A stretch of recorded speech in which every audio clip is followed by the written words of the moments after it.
Toda vez que uma criança desenha um monstro, ele ganha vida em um lugar muito especial.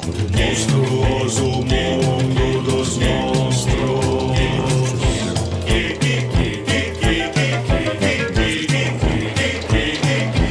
Monstruoso mundo dos monstros. Que monstro, que monstro te mordeu. Que monstro te mordeu. Que monstro te mordeu. Não fui eu, não fui eu. Não fui eu, não fui eu, não fui eu, não fui eu. Que monstro te mordeu. Que Monstro Te Mordeu era daqueles desenhos sérios infantis que parecia normal até você assistir sozinho. E é exatamente por isso que ele é muito estranho.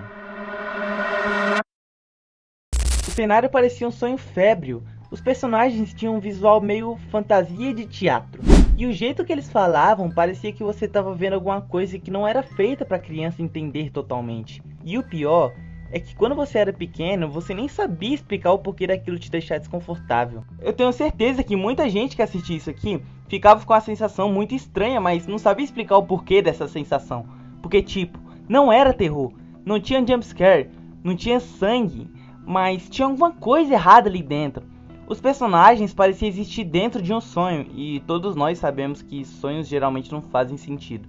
Pra quem não lembra, Que Monstro Te Mordeu foi uma série infantil brasileira criada pelo Cão Hambúrguer, o mesmo criador de Castelo Rá-Tim-Bum. Só que diferente de Castelo Rá-Tim-Bum, que tinha um clima mais mágico e acolhedor, Que Monstro Te Mordeu parecia uma mistura de fantasia com um delírio infantil. Tudo era exagerado, as cores, os cenários, as vozes, as roupas, os movimentos dos personagens.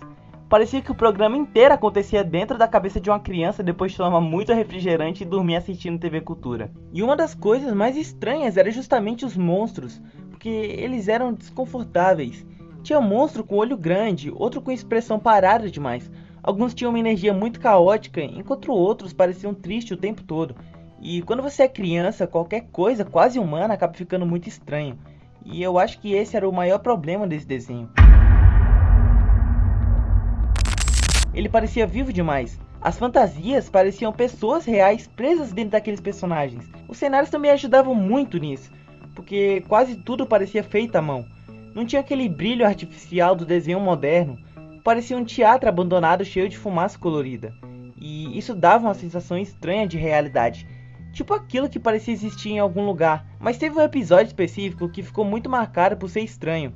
O episódio em que o monstro começa a agir completamente diferente, ficando mais isolado e esquisito, enquanto o ambiente vai ficando silencioso e desconfortável. O problema não era nem o roteiro, era o clima, porque o episódio inteiro parece mais lento, as falas têm pausas estranhas, os personagens encaram a câmera por tempo demais, e quando criança isso dá uma sensação muito horrível, porque criança percebe a atmosfera antes mesmo de entender narrativa, e esse desenho fazia muito isso, e ele criava silêncio.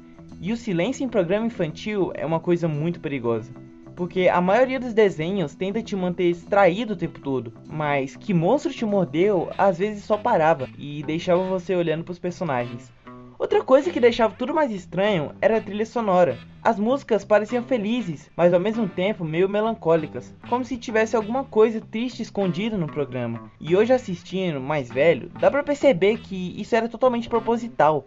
A série queria parecer um universo infantil caótico, imaginativo e estranho, só que para uma criança. Isso podia virar um desconforto muito fácil. E talvez seja por isso que tanta gente lembra desse programa como um delírio. Porque ele não parecia seguir regras normais. Ele parecia aquele tipo de sonho que começa engraçado e termina estranho. E sinceramente, esse é exatamente o motivo pelo qual Que Monstro Te Mordeu ficou tão marcado. Porque diferente de vários programas infantis esquecíveis, ele tinha personalidade, mesmo sendo estranho. Mesmo sendo desconfortável, mesmo fazendo metade das crianças ficarem confusas, você ainda lembra dele. E talvez seja isso mais assustador, porque anos depois você ainda consegue lembrar da sensação estranha que esse desenho passava.